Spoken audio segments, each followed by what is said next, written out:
오늘은 종교개혁 기념주일입니다. 벌써 507주년이 되는 종교개혁 기념주일입니다. 종교개혁은 1517년에 마틴 루터가 95개조의 반박문을 비텐베르크 성당에 이렇게 탁 게시를 하면서 그것이 촉발되어서 시작했다라고 우리는 보통 생각을 합니다. 하지만 사실 그때부터 종교를 개혁해야 되겠다라는 움직임이 일어난 것이 아니라 그 전부터 수많은 사람들이 지금의 우리가 뭔가 잘못 가고 있다라는 것에 대해서 계속해서 이야기하고 주장하고 바꾸려고 노력했던 흐름들이 있습니다. 대표적으로는 존 위클리프라는 이 영국의 신학자이자 종교개혁자, 이분은 1320년 출생하셔서 1380년 어간까지 사시다가 돌아가셨는데 당시 교황청의 부패에 대해서 지적을 많이 하셨고 화채설 뭐 이런 거에 대해 부인도 하시고 비판도 하시고, 그리고 나중에는 라틴어로만 되어 있어서 읽을 수 없었던 성경을 영어로 번역하는 일도 하셨습니다. 이 위클리프의 영향을 받아서 그 다음 체코에서 또 일어났던 종교개혁자가 얀 후스라는 분 계십니다. 이분도 굉장히 열심히 활동을 하셨지요. 1415년 순교하기까지 교황청의 부패나 잘못된 부분에 대해서도 막 지적을 하시고, 그분의 신앙을 본받아서 모라비안 공동체라는 것들도 이렇게 생겨나곤 했습니다. 하지만 결국은 1415년 화형당함으로 말미암아 순교를 하셨죠. 그런 여러 흐름들이 계속해서 있어 왔습니다. 교회가 잘못 갈 때가 많이 있었습니다. 역사적으로 이거 우리가 잘못됐다라고 느껴졌을 때에 그때마다 그래도 우리 이거 아니지 않느냐, 우리 이걸 개혁해야 되지 않느냐라는 흐름들은 사실 교회의 역사 내내 있어 왔습니다. 여러분, 교회가 완벽한 공동체가 아니죠. 사람들이 오해하는 것 중에 하나가 교회는 마치 천국일 것 같고 완벽할 것 같이 느껴집니다. 물론 천국을 이루어야 하고 더 완벽해지기 위해서 노력해야 하지만 교회 역시 사람들이 모인 곳이고 죄인들이 모인 곳이기에 교회가 부족함이 많을 때가 있습니다. 그래서 어떨 때는 좀 많이 이건 아니다 할 정도로 교회가 타락하게 된 때가 있었지요. 하지만 그때마다 변함없이 우리 이건 아니지 않느냐, 우리를 개혁해야 되겠다라는 소리들은 교회의 역사 내내 신구약 성경 안에서도 그렇고 내내 있어 왔습니다. 우리가 잘 알고 있는 화가 중에 한 명인 빈센트 반 고흐도 그런 목소리를 냈던 사람 중에 한 명입니다. 우리가 빈센트 반 고흐가 신앙인이었다는 것을 잘 모르시는 분들도 있습니다. 하지만 이분은 굉장히 신앙심이 깊은 분이었습니다. 물론 나중에 정신질환도 있고 또 그래서 자살로 생을 마감하긴 했지만 그 비참했던 삶 이면에는 늘 신앙이 자리하고 있었습니다. 고흐가 정신질환에 시달리다가 이렇게 돌아가셨을 때 그 전에 그렸던 아주 유명한 그림이 있습니다. 정신병원에서 사실 그리기도 했던 그림인데 바로 별이 빛나는 밤이라는 그림입니다. 우리 화면을 보시면 이게 여러분들 아마 다들 한 번씩은 보셨을 겁니다. 아주 유명한 그림이어서 이 그림을 보시면 제일 인상 깊은 게 여러분 뭡니까? 딱 보시기에 여러 가지가 인상 깊으실 수 있죠. 나무가 아주 큼지막하게 있기도 하지만 눈에 강렬하게 싹 사로잡고 분위기를 주도하는 건 사실 하늘입니다. 하늘에서 달도 빛나고 있고 별도 빛나고 있는데 그 하늘이 굉장히 역동적으로 소용돌이치며 돌아가듯 그렇게 보입니다.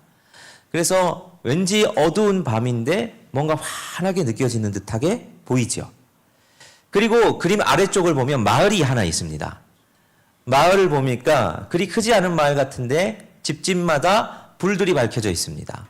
마치 하늘에 있는 달빛과 별빛이 반사된 것인 것처럼 보이기도 하지만 집 안에 곳곳에 다들 불이 환하게 밝혀져 있는 것을 보게 됩니다. 그런데 그 밑에 있는 쪽 그림의 제일 중간에 보면 누가 봐도 저건 이거다라고 보이는 건물이 하나 있습니다. 그게 뭔 것 같으십니까? 예, 교회처럼 보이시죠? 교회입니다. 그런데 교회가 좀 독특합니다. 마을에 있는 다른 집들에는 다 불이 켜져 있는데 교회에만 불이 꺼져 있습니다. 그래서 일부 설교를 하고 나니까 어떤 분은 그 새벽 기도하려고 교회에는 빨리 자야 되니까 불이 꺼져 있다 이렇게 하신 분도 계신데, 뭐 물론 밤에 불이 안 켜져 있을 수 있지요. 그런데 저거는 의도적인 겁니다. 다른 집들에는 불이 다 켜져 있는데 교회만 어둡습니다.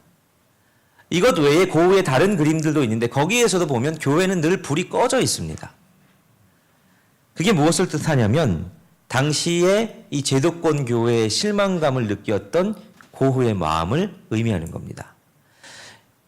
여러분, 고흐는 사실 굉장히 신앙심이 좋아서 선교사 학교에 지원을 해서 선교사 학교를 다녔던 사람입니다.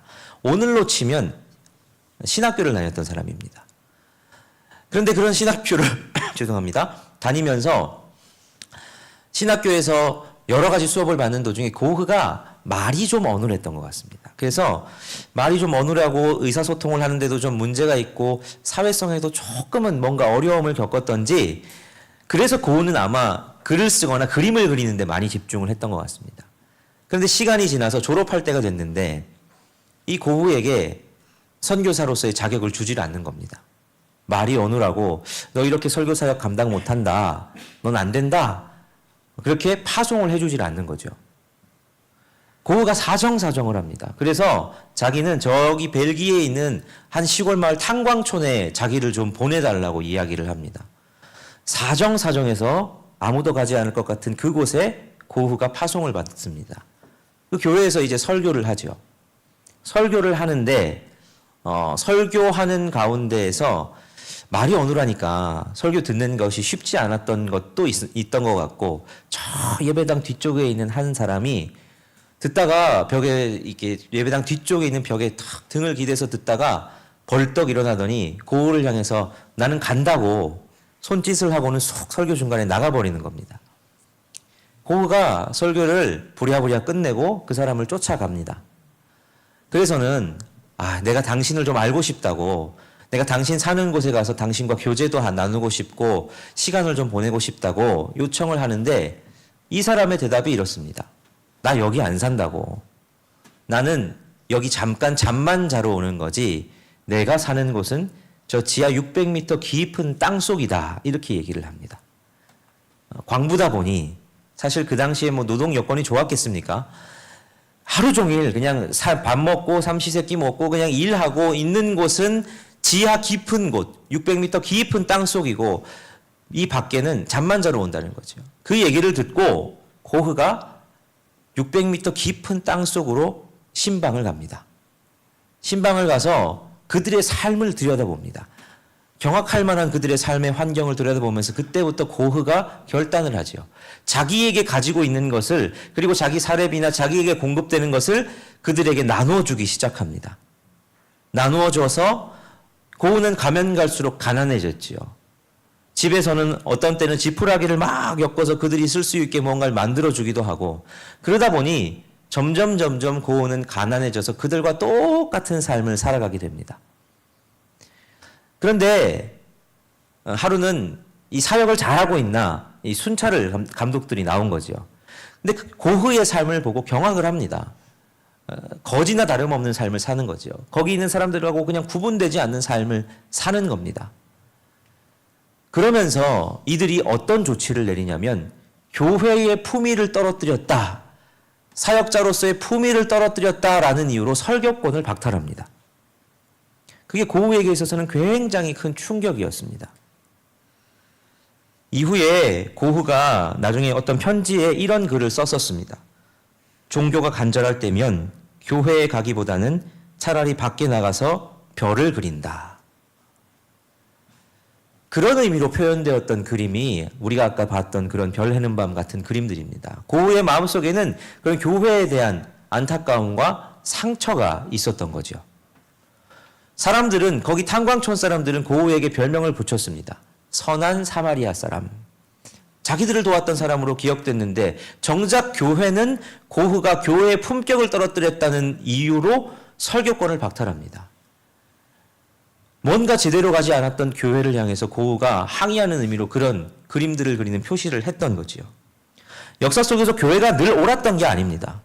교회가 참 잘못된 길로 가는 경우들도 많이 있었습니다. 사람의 연약함 때문에 그렇게 교회가 연약하게 갈 때, 그러나 기억해야 할 것은 그때마다 우리가 잘못 가고 있는 거 아니냐, 우리를 개혁해야 된다라는 목소리 역시도 끊임없이 있었다라는 겁니다. 그래서 우리는 이 종교개혁 기념주의를 맞아서 종교개혁의 의미를 다시 새겨봅니다. 그리고 우리를 점검하는 거죠. 우리는 잘 가고 있나? 우리가 뭔가 잘못된 건 아닌가? 하는 것을 점검하는 의미로 우리는 오늘을 종교개혁 기념주일로 지키고 있습니다. 자, 그렇다면 마치 불이 꺼진 교회, 그래서 암흑, 다른 데는 다 불이 밝혀져 있는데 불이 꺼진 교회 같은 교회에 불을 다시 켜려면 어떻게 해야 될까요? 우리가 잘 가고 있는지를 점검하고 우리가 정말 좋은 교회가 되기 위해서는 어떻게 해야 될까를 생각해 보면 오늘 본문에서 우리는 좋은 교회의 모델을 한번 살펴보려고 합니다. 아, 정말 이러면 좋은 교회겠다 하는 교회는 어떤 교회인가? 그걸 우리 말씀 속에서 살펴보고 우리가 그런 교회 되기 위해서 한번 힘써보면 어떨까 하는 생각을 하게 됩니다. 오늘 그래서 말씀에서 나오는 교회는 우리의 모델로 삼아야 될 만한 교회는 다름 아니라 데살로니가 교회입니다. 여러분, 데살로니가라는 지방을 아십니까? 요즘은 테살로니키라고 불립니다.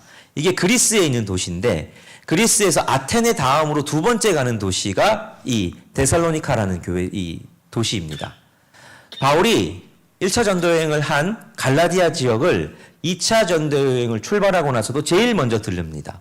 갈라디아 지역을 살피고 나서 바울은 원래 이제 이 터키 지역 중에서 갈라디아를 보고 나서 서남쪽으로 이동해서 이 아시아 지역을 보려고 합니다. 성경에는 소아시아라고 표현되기도 하는 에베소도 있고 라오디게아 교회 뭐 이런 여러 가지 교회들이 있는 아시아 지역을 가고 싶은 하는데 하나님의 영이 허락하지 않습니다. 사도행전을 보면 그래서 16장에 보면 바울이 가지를 못하고 쭉 계속 직진을 합니다. 그러다가 이번에는 그럼 위로 올라가자, 비두니아라는 지역으로 가보자 하는데 그것도 예수의 영이 허락하지 않았다라고 성경은 기록합니다. 그래서 흘러가다가 결국 도착한 곳이 지금의 터키 지역의 서북쪽에 있는 항구인 드로아라는 도시였습니다. 이 드로아라는 도시에 도착을 해보니 밤에 꿈을 꾸는데 이게 환상 중에 마게도냐 사람이 나타난 겁니다. 그래서 건너와서 우리를 좀 도와달라 그런 요청을 하죠. 바울이 환상에서 깨어서 그것이 하나님의 부르심이다 라고 생각을 합니다. 이게 하나님의 뜻이다 라고 생각해서 밑으로 가지 않고 배를 타고 마게도냐 지역으로 건너갑니다. 지금의 그리스 지역입니다. 그러니까 터키에 있다가 그리스로 옮겨간 거죠. 그게 바울의 첫 유럽 선교의 시작입니다. 그렇게 네아폴리에 도착하고 빌립보라는 도시를 지나서 도착한 도시가 데살로니가라는 도시였습니다. 이 도시에 딱 도착해서 바울이 제일 처음 방문한 게 어디냐면 유대인들이 모이는 회당이었습니다. 바울은 이방인의 도시들에 이게 방문할 때마다 어디를 먼저 찾아갔냐면 회당을 찾아갔습니다. 왜냐하면 바울이 자격증이 있었거든요. 랍비 자격증이 있었습니다. 바울은 유대교의 아주 정통한 사람이었죠. 유대교 교육을 철저히 받았던 사람입니다. 그 바울의 유대교 스승이 누굽니까?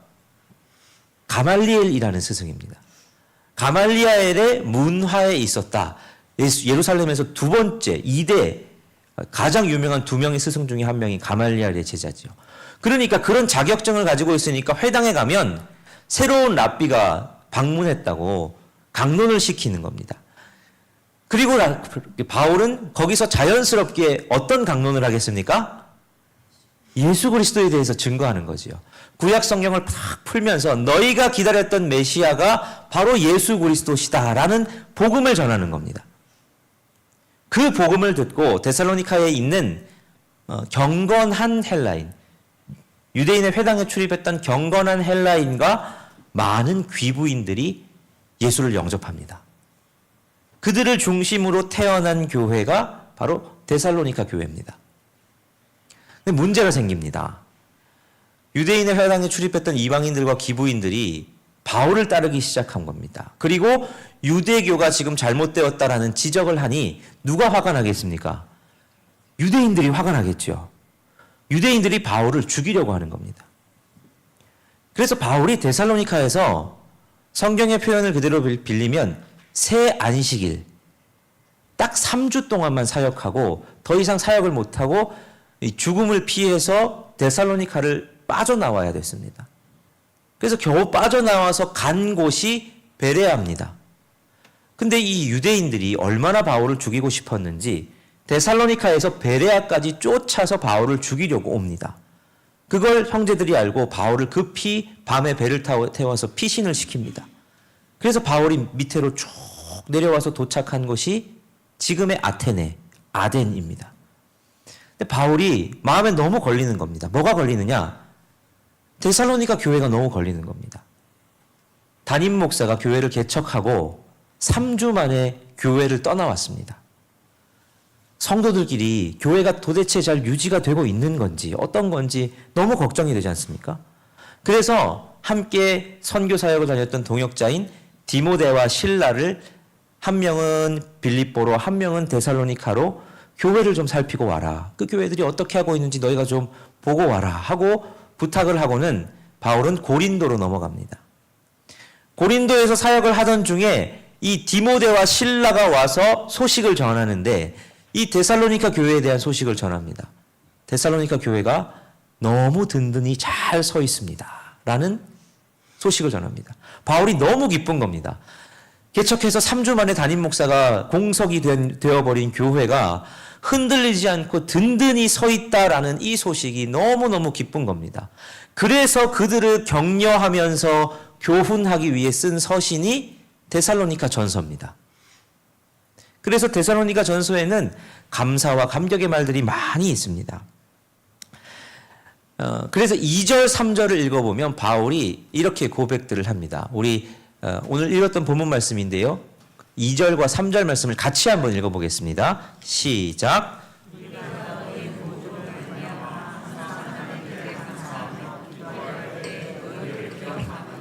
너희의 믿음의 역사와 사랑의 수고와 우리 주 예수 그리스도에 대한 소망의 인내를 우리 하나님 아버지 앞에서 끊임없이 기억함이니. 아멘. 자, 자기가 하나님께 항상 감사하고 기도할 때마다 너희를 기억한다라고 말합니다. 데살로니가 교회로 말미암아 감사하고 또 데살로니가 교회를 기억할 때 데살로니가 교회에는 이런 모습들이 있었다라고 너희가 이런 교회였다. 나의 기억에 너희는 이런 교회였다라는 것을 설명을 하는데 그 중요한 것이 세 가지가 있습니다. 이 중요한 모습들을 한번 살펴보고자 합니다. 첫 번째로 데살로니가 교회에는 무엇이 있었냐면 믿음의 역사가 있었습니다. 여기서의 역사는 히스토리를 말하는 게 아닙니다. 여기서의 역사는 뭔가 행동한다는 것을 뜻하는 겁니다. 그들이 믿음이 있었는데 그들이 믿음을 가지고 행동하는 것들이 있었다. 너희 교회는 그런 교회였다라고 돌아보는 거죠.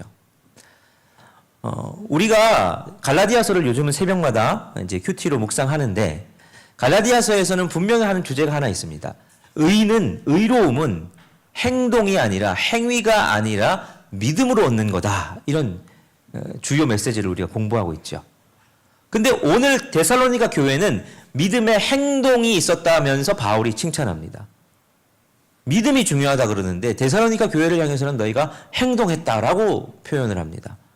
이게 부딪히는 것 같은데 사실은 그렇지 않습니다. 사람은 여러분 다 자기가 믿는 대로 행동하게 되어 있습니다. 그렇죠. 번지 점프를 하러 사람이 올라갑니다. 번지 점프를 할 때 어떤 사람이 뛰어내릴 수 있습니까? 이 줄이 끊어지지 않고 자기를 붙잡아 줄 거라는 걸 믿는 사람은 뛰어내릴 수 있습니다. 근데 아무리 봐도 이 줄은 절대 나를 붙잡아 주지 못할 것 같고 여기 직원들은 뭔가 의심스럽고 그러면 이 사람이 뛰어내릴 수 있습니까? 못 뛰어내리죠. 믿는 대로 사람은 행동하게 됩니다. 그래서 그 사람은 말로 내가 어떤 걸 믿는다라는 것을 보는 것이 아니라 진짜 그 사람이 어떻게 행동을 하는지를 보면 아, 저 사람은 저걸 진짜 믿는구나 하는 걸 알 수 있습니다. 제가 2주 전에 인생 사용 설명서라는 이 설교를 했습니다. 그때 우리 인생은 자기 마음대로 세상의 방식으로 이렇게 하면 인생이 고장납니다. 우리 인생을 제대로 사용하려면 하나님께서 말씀하신 대로 창조하신 그분이 말씀하신 대로 하나님 나라와 의를 위해서 먼저 살아가면, 그러면 하나님께서 나머지를 더하시는 겁니다. 인생은 그렇게 사용하는 겁니다. 라는 말씀 드렸습니다. 그 말씀이, 그 설교가 믿어지면 어떻게 합니까? 하나님 나라와 의를 먼저 행하면서 살아가게 되겠죠. 근데 그게 안 믿어지면, 아유, 그래서 세상 살 수 있나? 세상은 세상 사는 방법이 따로 있는데 라고 생각되면 여전히 변하지 않고 세상의 방식대로 사는 거죠. 믿음이란 믿음의 역사가 있어야 됩니다. 내가 믿는다는 것에 대한 행동이 따라야 되죠. 데살로니가 교회는 예수 그리스도를 믿었고 그 믿는 믿음으로 행하는 행동이 있었던 교회입니다. 두 번째로 데살로니가 교회에 있었던 것이 무엇이냐면 사랑의 수고가 있었습니다. 여러분, 사랑이라는 건 수고로움이 따라야 합니다. 사랑은 그냥 입으로 말만 하는 것이 아니라 사랑한다는 것은 그 사람을 위해서 기꺼이 수고하는 겁니다. 이제 연인들이 연애할 때 어떻게 합니까? 먼데도 밖에서 놀다가 내가 굳이 집에 데려다 주겠다고, 서로 그냥 흩어져서 집에 가면 빨리 들어갈 건데 내가 데려다 주겠다고 막 굳이 집 앞까지 데려다 줍니다. 집 앞에 데려다 주고 나서는 또 어떡합니까? 집 앞에 데려다 줬다고 고맙다고 내가 버스 타는 데까지 또 데려다 주겠다고 다시 둘이 또 내려옵니다. 왜 이런 짓을 하는 겁니까? 그냥 집에 들어가면 되는데. 사랑하니까 그런 겁니다. 사랑하니까 그 사람에게 뭔가를 해주고 싶은 거죠. 여러분, 부모들이 자녀들을 위해서 수고합니다. 아침에 일찍 일어나서 자녀들 밥 해주고, 또 아빠는 저녁에 늦게 들어와서도 자녀들을 위해서 함께 피곤하지만 놀아주고, 휴일이 되면 가족의 시간을 가지고. 왜 그런 수고를 합니까? 사랑하기 때문입니다. 사랑하면 그 사랑함을 위해서 수고하게 되어 있습니다. 세 번째로 데살로니가 교회에 있었던 것은 무엇이냐면 소망의 인내가 있었습니다. 소망이라는 것은 아직 이루어지지 않은 것을 바라보는 눈입니다. 아직 이루어지지 않은 것을 바라보기에 뭐가 필요하냐면 인내가 필요합니다. 소망한다고 해서 급하게 그냥 막 이루어내달라고 해서는 이 소망이 제대로 이루어지지는 않습니다. 그래서 인내가 필요합니다. 근데 많은 사람들이 이걸 거꾸로 하고 착각합니다. 소망을 하는데 소망을 굉장히 수고롭게 합니다. 이게 어떤 거냐면 소망하면서 인내하는 게 아니라 이 소망을 빨리 이루기 위해서 자기가 할 수 있는 모든 수단을 다 동원합니다.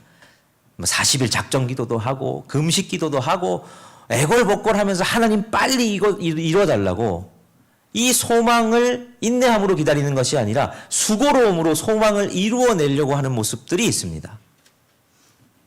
또 사랑은 원래 수고로움으로 해야 되는데 사랑을 인내하려고 합니다. 이건 사랑을 오래 참고 이걸 말하는 게 아니라 사랑을 안 하려고 그렇게 애쓴다는 겁니다. 사랑하면서 수고 안 하려고, 표현 안 하려고. 그런데 데살로니가 교회는 어떤 교회였다고요? 믿음의 역사와 사랑의 수고와 소망의 인내가 있었던 교회가 데살로니가 교회입니다. 여러분, 우리 교회는 어떤 것 같으십니까? 우리 교회는 믿음의 역사와 사랑의 수고와 소망의 인내가 얼마나 있는 것 같으십니까? 우리 일산영문교회도 좋은 교회입니다. 아닙니까? 네, 아멘이 없으시네요. 우리 일산영문교회도 좋은 교회입니다. 그러나 우리 교회에도 더욱더 믿음의 역사와 사랑의 수고와 소망의 인내가 풍성해지면 더 좋은 교회가 될 줄 믿습니다. 믿음을 가지고 행동하는 행동이 있어야 되고 사랑을 가지고 수고하는 수고로움이 있어야 합니다. 우리 예수님께서는 우리를 사랑하셔서 하늘의 보좌를 버리시고 이 땅에 내려오시기까지 수고하셨습니다. 뿐만 아니라 우리를 위해서 십자가에 달려 돌아가시는 수고까지도 아낌없이 하셨습니다. 우리를 사랑하셨기 때문입니다. 그리고 우리는 그 주님을 믿는 믿음으로 소망을 가지고 그 주님이 우리를 구원하시고 마침내 주님이 다시 오셔서 주님의 나라가 완성될 것을 소망하며 지금 당장은 보이지 않더라도 그것을 붙들고 인내하며 기다리며 나아갈 수 있을 때에 우리는 더 좋은 교회가 될 줄 믿습니다. 불이 꺼진 교회에 불이 켜지게 하려면 어떻게 해야 될까요? 믿음의 역사와 사랑의 수고와 소망의 인내가 있어야 합니다. 그러면 불이 꺼진 것 같은 이 한국교회도 또는 불이 꺼진 것 같은 내 삶도 다시 불을 켜게 될 줄을 믿습니다. 그런 저와 여러분들 되시기를 간절히 소망합니다. 함께 기도하시겠습니다. 살아계신 하나님, 종교개혁 기념주의를 맞아 오늘도 우리에게 새롭게 되길 원하시는 하나님의 뜻을 들었습니다. 주님은 우리 교회가 믿음의 역사와 사랑의 수고와 소망의 인내가 있어야 한다 가르쳐 주십니다. 우리 교회뿐만 아니라 우리의 삶도 그런 것들이 넘쳐나게 하여 주옵소서. 그래서 불이 꺼진 것 같은 그리스도인의 삶, 불이 꺼진 것 같은 교회가 아니라 불이 환하게 밝혀져 있어서 많은 사람들을 그 불 아래로, 그 빛 가운데로 인도하는 우리 모두가 되게 하여 주옵소서. 예수 그리스도 이름으로 기도하옵나이다. 아멘.